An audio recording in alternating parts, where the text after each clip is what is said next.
уақыт шеңберінен шығып, соны жүргізу болсын. Оның күні сәтті болсын.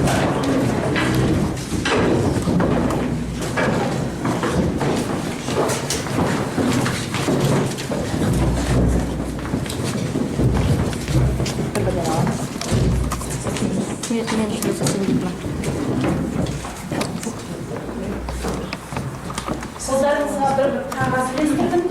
Осы қағазда біздің қасиеттеріміз, нұсқаулықтарды ұғымдары бар. Осы нұсқаулықтағы ұғымдарды қоса отыра жақсы тілек айтасыз, бірақ тілегіңіз қысқа да нұсқа болу керек. Сын. Құрметті әріптестер, бір-бірімізге сын көзбен қарай отырып, сыни тұрғыдан ойлауымызды дамытайық. Көшбасшы. Құрметті әріптестер, біз үш айлық курста айтып жатырмыз ғой, мұғалім әрқашанда көшбасшы деп.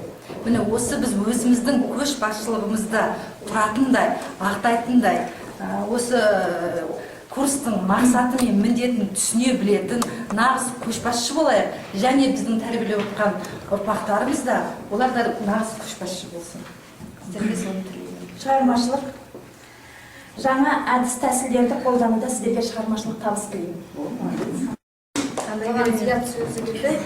Құрметті әріптестер, зияткерлік қабілеттеріңіз жоғарылай берсін. Маған тренинг келген. Тренингтің түрлендіріп жасау арқылы ой ұшқырлықтарыңыз ұштала берсін. Маған келген сөз этика.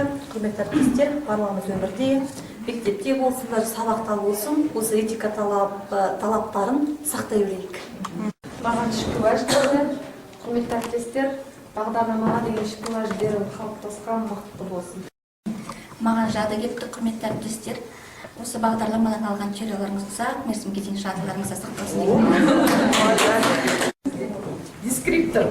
Сіздердің барлықтарыңызға жазылған дескрипторлар тек бестік бағаныкі болсын.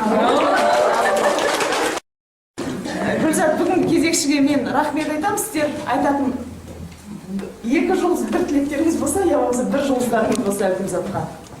Гүлзат, мен саған өзімнің рахметімді айтқым келіп отыр осы ертеңіңізге тілекте осындай жақсы ұйымдастырғаныңыз үшін.